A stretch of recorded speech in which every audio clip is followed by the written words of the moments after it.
Muito bem, queridos, chegamos ao final da lição número 4, o resumo da lição número 4, nos mostrando como Deus nos resgatou. O apóstolo Paulo mostrou, através do verso áureo, dizendo, mas nosso Deus que é riquíssimo em misericórdia, por causa do seu grande amor com que nos amou, estando nós mortos em nossas transgressões, Ele nos deu juntamente com Cristo a nova vida, porque pela graça sois salvos. Efésios capítulo 2, verso 4 e verso 5. Por isso que no estudo dessa semana nós tivemos assim a bem-aventurança de estarmos analisando como Deus nos resgatou. Um resgate onde Deus sacrificou tudo. Nas Índias Ocidentais, numa floresta indiana, podia-se ver um passarinho que estava em desespero. A floresta pegava fogo e uma árvore era o centro da atenção de todas as pessoas que estavam olhando aquele incêndio e tentando apagá-lo com os poucos recursos que tinham em mão, enquanto os bombeiros não chegavam. Mas eles viam um pássaro apavorado, desesperado, tentando pousar numa árvore onde estava o ninho com seus filhotes. Por muitas vezes o pássaro tentou pousar, mas as chamas e a fumaça impediam que o pássaro se aproximasse do ninho onde estavam os seus filhotes. Era uma questão de poucos segundos para que o fogo chegasse onde estava o ninho e consumisse tudo. O passarinho fez um voo ousado e penetrou no meio da fumaça e do fogo e deitou-se bruscamente sobre o ninho, quando as chamas subiram e sapecou, carbonizando tudo. As pessoas que estavam em volta, quando apagaram o incêndio, foram até aquela árvore. Alguém pegou uma escada e subiu, e percebeu que aquela pequena ave estava carbonizada. Mas do jeito que ela abriu as asas, aquela mamãe pássaro, ela assim abraçou todos os seus filhotes, e de uma forma tão perfeita que o calor não penetrou dentro do ninho, e os filhotes estavam vivos. Ela se sacrificou para dar vida aos seus filhotes. É apenas uma história falando de um pássaro, mas podemos dizer que ilustra de uma certa forma o sacrifício que Deus fez através de Jesus. Jesus Cristo foi carbonizado na cruz pelo pecado de toda a humanidade. E naquele momento ele abriu os seus braços como se fossem duas asas protetoras e nos protegeu da morte eterna. Por isso, o apóstolo Paulo fez questão de frisar que a salvação é um dom de Deus. Em Efésios 2, verso 8, ele escreveu, porque pela graça sois salvos por meio da fé. Isso não vem de vós, é dom de Deus. Louvado seja Deus por isso. Antes de aceitarmos Jesus como nosso Salvador, nós estávamos mortos espiritualmente e enganados por Satanás.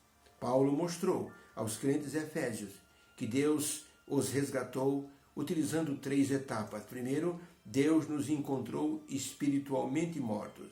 Segundo lugar, Deus nos deu vida através de Cristo Jesus. E em terceiro lugar, Ele nos salvou pela graça. E isso se tornou muito importante, porque colocou identificação no processo da salvação, que mostra que éramos mortos, que nos tornamos vivos e que teremos vida eterna através de Cristo Jesus. É uma nomeação cadenciada do plano da salvação. Estávamos mortos, Deus nos ressuscitou e nos garantiu a vida eterna. No passado, nós andávamos iludidos com uma falsa vida de desejo. E como filhos da ira, nem percebíamos isso porque estávamos rodeados de pessoas também mortas espiritualmente. E por isso nos achávamos normais. Quando Deus nos resgatou através de Jesus Cristo, aí então nós passamos a ver o estado em que estávamos antes e que agora estávamos numa nova vida. Agora podemos dizer que Deus nos ressuscitou para uma nova vida. Por isso, nós somos aconselhados de que devemos estar alertas com respeito à nossa natureza caída. Fomos salvos por Jesus Cristo, mas ainda temos uma natureza caída.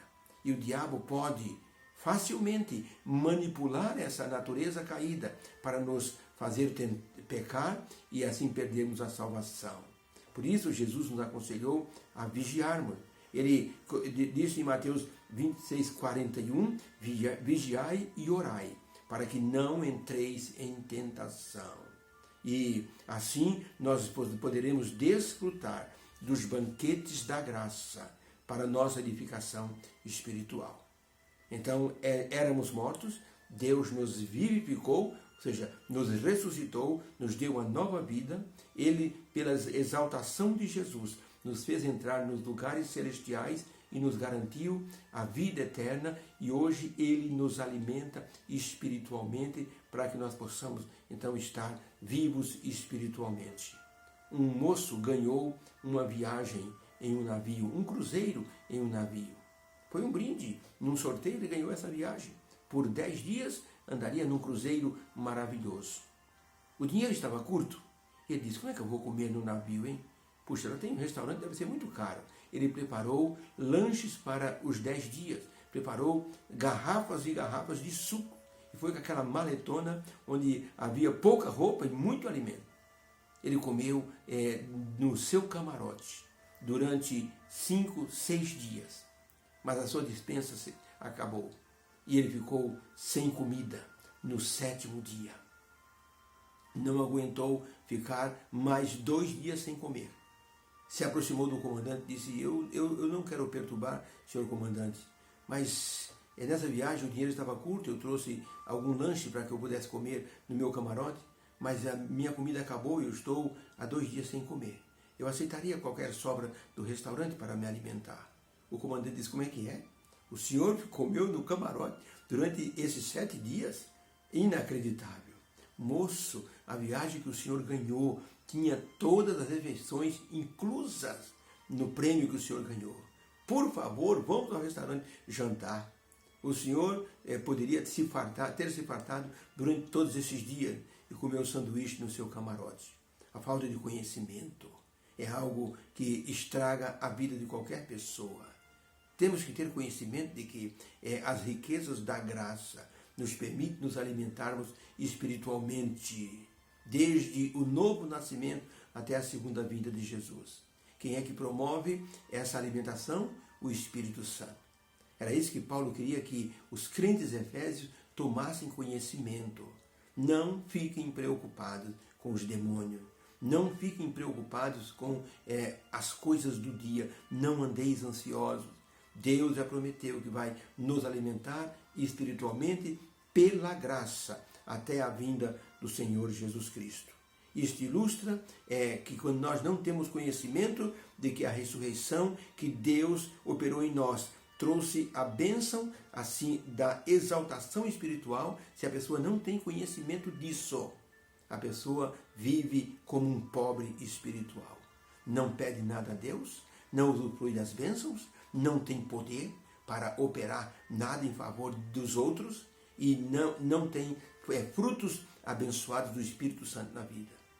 Nós temos que ter o conhecimento. A lição dessa semana é para que nós tenhamos esse conhecimento. Nós fomos resgatados pelo Senhor Jesus Cristo. Não podemos viver mais na míngua espiritual.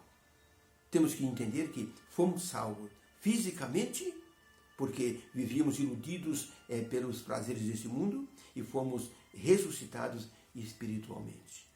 Quando na Escócia um pregador falava de John Harper, o grande pregador escocês, ele disse, John Harper levou muitas pessoas ao Senhor Jesus. Um moço levantou a mão e disse, pregador, por favor, eu peço a palavra, eu sou o último convertido de John Harper. E disse o pregador, como assim o senhor é o último convertido? Ele morreu no Titanic. Pois é, eu estava no Titanic. Eu estava na escuridão quando uma onda trouxe John Harper para perto de mim. Ele disse, moço, o senhor já aceitou Jesus como seu Salvador? Eu disse, ainda não. O que eu devo fazer? Uma onda levou John Harper para bem longe de mim. Depois de um tempo longo, outra onda trouxe John Harper, o pregador, para perto de mim. Ele me ensinou, ore a Jesus, peça perdão pelos seus pecados e aceite Jesus como seu Salvador nesse momento. Moço, não perca tempo. Uma onda o afastou de novo de mim. E eu não vi mais John Harper. Ele morreu. mas ali no meio da escuridão eu aceitei Jesus como meu Salvador e recebi uma transformação espiritual. Um navio chegou e nos resgatou. Mas o maior resgate foi o que aconteceu espiritualmente. Se eu tivesse morrido ali no meio do mar como náufrago, eu estaria salvo em Jesus para esperar a segunda vinda de Cristo e ser ressuscitado. Hoje eu estou aqui testemunhando que eu fui salvo 2 vezes, resgatado 2 vezes. Eu fui resgatado espiritualmente e resgatado fisicamente. Agora eu quero ajudar outras pessoas a serem resgatadas também. Custou quanto para o moço? Nada. Mas custou tudo para um pregador que deu a vida para que ele conhecesse o plano da salvação. Deus, através do apóstolo Paulo, deixou escrito para o nosso conhecimento que fomos resgatados por um preço muito alto. Vamos honrar esse sacrifício, porque Deus vai depender da nossa divulgação e compartilhamento dessa mensagem para outras pessoas que deverão também ser salvas da mornidão ou da morte espiritual. Vamos então ajudar o nosso Deus nessa tarefa. Oremos. Senhor Deus, obrigado. Louvado seja o teu nome, porque o Senhor nos tirou das trevas, o Senhor nos resgatou, o Senhor nos salvou e nos deu a consciência plena da salvação em Cristo Jesus. Nos dê a bênção de sermos transmissores desse resgate para muitas pessoas. Agradecemos em nome de Jesus. Amém. Tenha uma feliz sexta-feira e um sábado abençoado. Que haja uma bênção em cada coração. Deus os abençoe. Amém.